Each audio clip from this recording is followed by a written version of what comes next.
욥바의 다비다라고 하는 여제자가 이름을 번역하면 도르가인데 선행과 구제하는 일이 심히 많았다. 우리 한국 성경 번역은 선행과 구제하는 일이 심히 많은 어떤 이 결과 쪽에 조금 더 비중을 두는 그런 해석인데, 영어권 성경에서는 always doing, 항상, 이 항상성을 더 강조를 하고 있습니다. 선행과 구제하는 일이 심히 많다라고 하는 차원보다는 이 항상 한결같이 그렇게 선행과 구제를 했다. 그렇게 하나님의 사람이 보여주는 그런 놀라운 진실함과 그리고 한결같음을 안타깝게 여길 만큼 그때의 병들어 죽었다. 바로 그때 그 시점에 한결같았던 선행과 구제가 심히 많았던, 선행과 구제가 많은 게 아니라 구제하는 일이 많았던, 구제가 많지 아니하고 구제하는 일이 많은. 다시 무슨 말입니까? 선행과 구제라고 하는 말은 그 자체가 명목적으로 굉장히 아름다운 삶의 자세이거든요. 믿음의 백성들이 가야 할 소중한 그 길을 잘 보여주는 게 선행과 구제죠. 주님의 명령이기도 하고. 그런데 그게 일로서 작용할 수 있는 선행과 구제라고 하는 어떤 명목으로서 있는 게 아니라 실제로 행하는 그 일로서의 그 사명을 다비다는 충성스럽게 감당을 한 거죠. 그런데 그때 병들어 죽었어. 시체를 씻어서 다락에 누였다. 이 말씀, 어떻게 죽었는지, 왜 병들었는지 설명하지 않고, 의사니까 얼마나 하고 싶은 말이 많았겠습니까? 누가가 그녀의 죽음에 대해서 심근경색이라든지 뭐 이렇게 갑작스러운 어떤 돌발적인 그런 요소는 빠지니까, 병들어 죽었다고 했으니까 그 질병에 대해서, 왜 그녀가 질병에 이르게 되었는지, 조금 더 다이어트를 하고 조금 더 신경 쓰고 자기 몸 챙겼으면 그 병도 극복할 수 있는 병이었는데, 뭐 이런 식으로 설명하지 아니하고 병들어 죽었다, 아주 딱 말합니다. 다른 일체의 설명이 없는 거죠. 그런데 예상치 못했던 갑작스러운 죽음은 아니고 병들어 죽었으니까 그 병들어 죽는 과정들을 옆에서 지켜보면서 성도들은 어떤 마음을 가졌을까요? 욥바에 사는 성도들은 그녀가 병들어 죽어가는 모습을 봤을 거거든요. 병들어 죽다라고 하는 말은 어쨌든 돌연사는 아니기 때문에 그 과정을 지켜봤을 텐데, 죽으니까 시신을 씻어서 다락에 눕혔습니다. 안치한 거죠. 지구촌에 존재하는 모든 장례식에 이 염하는 거, 몸을 깨끗이 씻어서 그 다음에 평상시 입던 옷이든지 아니면 준비한 옷이든지, 보통 흰 옷을 많이 선호들 하죠. 어떤 민족이든지 다 그렇더라고요. 흰 옷을 입혀서, 또 정장을 자기가 평상시 입던 옷을 깨끗하게 해서 그렇게 입혀서 절차에 따라서, 가사 상태가 아니다라고 하는 것을 의사였던 누가는 이 단어에서 그녀가 병들어 죽었고 그리고 시체를 씻어서 다락에 누였다, 장례 절차를 법대로 했다는 말입니다. 무슨 말입니까? 그냥 죽은 것처럼 보이지 않았다는 거예요.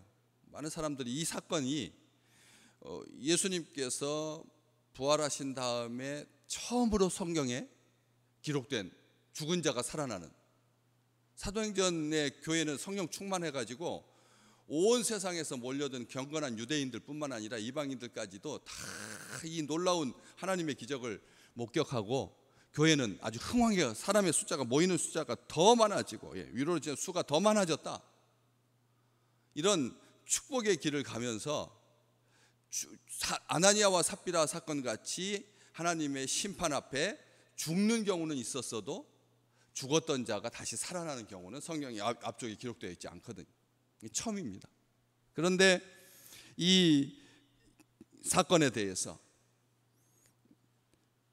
기독교인들이 가지고 있었던 초기 죽음에 대한 어떤 단서를, 장례에 대한 어떤 단서를 볼 수가 있는 거죠. 그런데 여기 조금 차이가 나는 것은, 다른 장례식과 조금 차이가 나는 것은, 시신을 씻어서 다락방에 누였다, 시원한 곳에 부패 방지를 위하여 몸을 깨끗하게 해서 하는 그 이유가 그런 겁니다.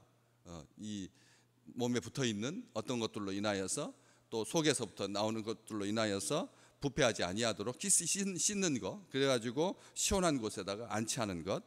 이게 그런데 묶었다라고, 이게 원래 히브리 장례식, 유대인 장례식에, 우리도 마찬가지고요, 씻은 다음에 염을 하게 되어 있습니다. 염을 하게 되어 있잖아요. 염을 하는 것은 이게 몸이 흐트러지지 말라고, 이렇게 풀어지지 말라고, 딱 꽉 견고하게 묶는 것.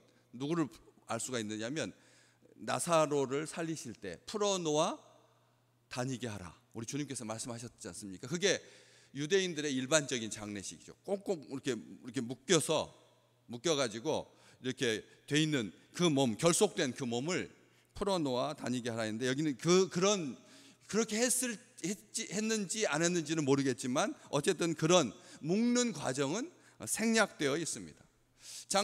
예수 믿는 백성들이 장례를 접합니다.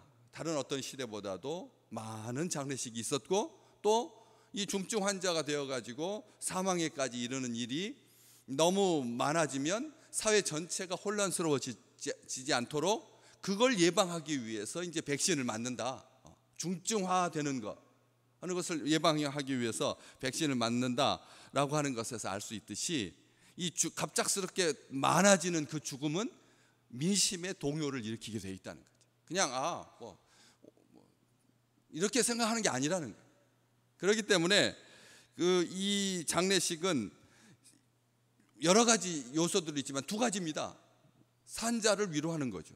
죽음을 당하게 되면 산자를 위로하고, 또 그 위로 중에는 가장 큰 요소가 뭐냐면 소망을, 신앙적인 요소가 분명히 들어간다는 거죠. 장례식을 하는 이유가, 그냥 돌아가셨어, 그래가지고 그냥 그날 당일로 장례하면 되죠 뭐.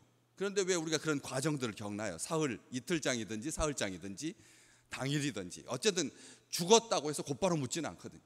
씻어서 다락방에 누이는 그 과정을 통해서 성도들이 옆에서 이 죽음을 처음 이제 경험하는 거죠. 여러 있었겠지만, 각 가정마다 이런 죽음들이 예외는 아니었겠지만, 교회적인 차원에서 성경에 기록된 거니까, 이 죽음이, 그녀의 죽음이라고 하는 것이, 이 장례 절차가 성경에 기록되어 있으니까, 교회는 어떤 식으로 죽음에 대해서 반응했나, 부활하신 주님을 소망하는 예수의 백성들, 예수의 잔당들이, 세상이 말하는 예수의 잔당들이 교회에서 신실한 여제자의 죽음에 대해서, 교회 공식적인 지도자예요, 요빠의 성도들에게 정말 잘 알려진, 너무나 감사할 그녀의 죽음에 대해서 의문을 품을 수밖에 없는 죽음, 하나님에 대해서 쉽게 원망할 수 있는 그런 죽음 앞에 이 성도들이 보였던 반응, 이게 교회가 죽음을 대하는 자세인 거죠. 이게 무슨 뜻입니까? 씻어서 다락방에 누였다라고 하는 말은 장례 절차이면서 동시에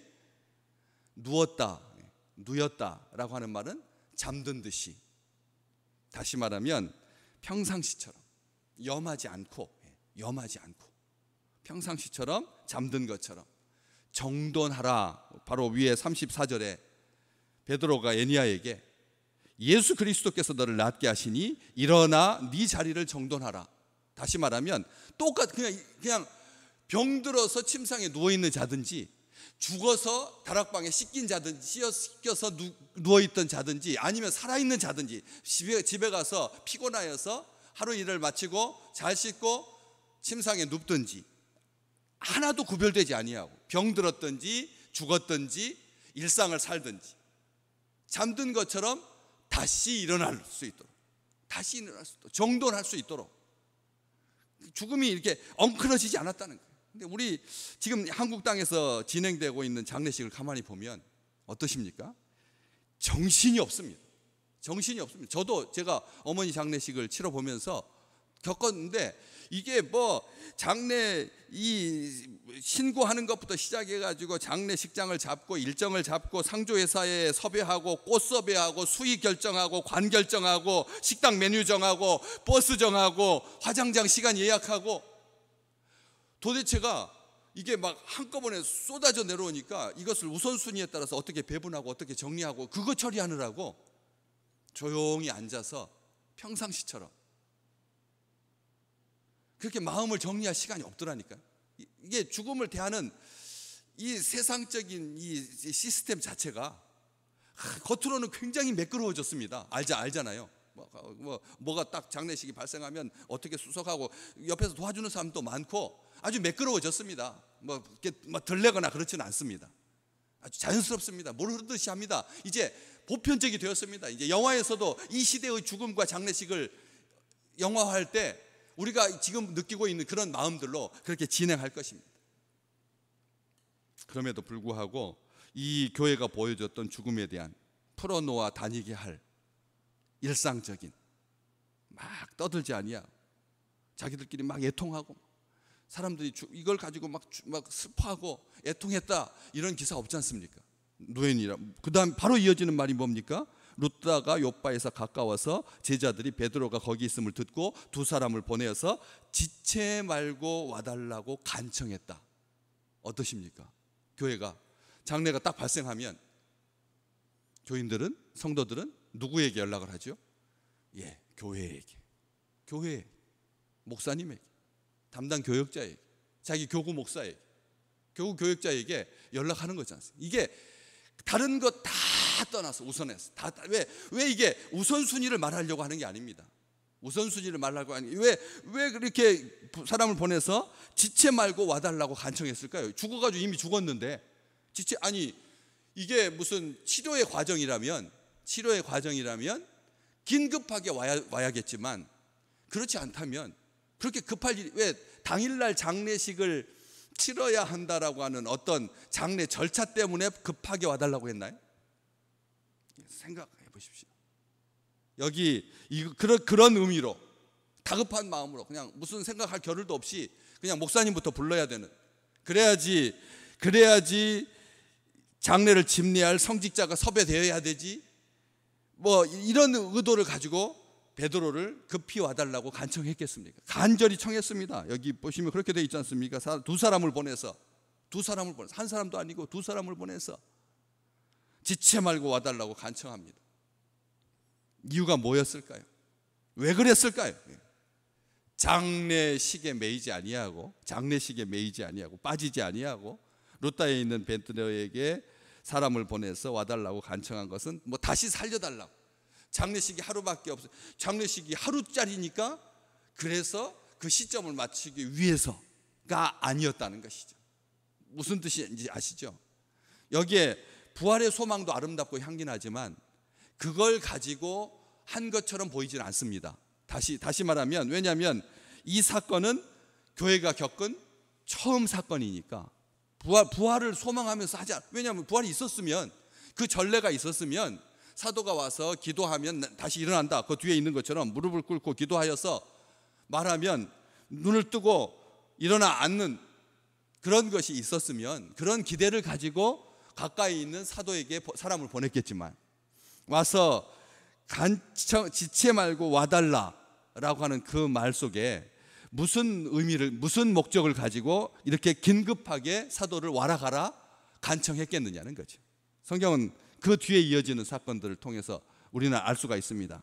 가까이 있어서 당직 의사 부르듯이 생각 없이 한 것이 아니라는 거죠. 주님 외에는 아직 누구도, 아무리 교회 지도자라도 사람을 살린 기적을 경험한 교회가 아니었기 때문에 그들이 한 이 행위는 썩지 말라고 사망을 확인하기 위해서가 아니라 베드로를 신뢰하고 하나님께서 어떻게 행하실지, 우리 주님께서 마리아와 마르다가 우리 주님을 모시고 오빠의 무덤에, 나사로의 무덤에 갔던 것처럼 거기에 가서 다시 살려줄 것을 기대하면서 주님 모시고 간 게 아니잖아요. 그런 것처럼 철저하게 하나님께서 이 일과 관련하여서 어떻게 행하실지 그런 마음으로 긴급하게 간청해서 오게 한 것이죠. 다시 한번 말합니다. 죽음은 알 수 없는 고난에 대해서 함부로 평가하거나 해석하지 아니하고, 함부로 평가하거나 해석하지 아니하고, 주님 조금만 더 살려주셨으면 하나님 나라를 위해서 유익할 텐데요. 우리의 평가죠. 하나님은 그 방법 말고 더 선하고 온전하신 방법으로, 그렇지 않습니까? 그 뒤에 어저께도 같이 보셨지만 온 요파 사람이 알고 많은 사람이 주를 믿게 되는, 하나님께서 그 하나님의 마음으로, 하나님의 생각으로, 하나님의 계획으로 하나님께서 친히 주도해 나가시니까 하나님께서 이끄시는 대로 함부로 평가하거나 해석하지 아니하고 원망하거나 들레지 아니하고 하나님께서 이끄시는 대로 어떤 일들이 있을지라도, 어떤 일이 있을지라도 해석하거나 평가하지 아니하고 하나님의 손을 바라봤던 이 교회가 보여준 죽음에 대한 두 가지, 하나님께서 위로하시고 소망을 주실 거다. 지금도 그렇다. 또다시 이 시점이 되니까 이제 남편이 그렇게 입원하고도 병원에서는 가가지고 같이 이렇게 있고 뭐 이런 게 불가능하고, 그 다음에 나중에 죽을 때서 볼 겁니다. 심지어는 그렇게까지 죽은 다음에나 남편과 아내를 볼 수가 있는 그런 정말 아주 위기 상황 가운데서도 교회는 한결같습니다. 이 말씀대로 다시 말하면 하나님께서 오늘 우리 믿음의 백성들에게 크고 놀라운 일을 행하실 줄로 믿습니다. 하나님께서 행하실 크고 놀라운 일을 바라보면서 기대함으로 어떤 사건을 대할 뿐이지, 그래서 이렇게 하나님 앞에 기도하고, 그래서 죽음 가운데서 일으키시는, 잠자듯이 평상시처럼 똑같이 정돈된 삶을 사시기를 주님의 이름으로 축복합니다. 시점이 몇 개월 남았습니다. 이래서 어떤 특별한 일을 행하는 것이 아니라 상관없이 하나님 앞에 우리가 가야 할 믿음의 선한 경주를 계속하신, 믿음의 선한 경주를 계속하는 특별하고 그리고 또 평상적인, 일상적인 귀한 하루가 되시기를 주의 이름으로 축복합니다.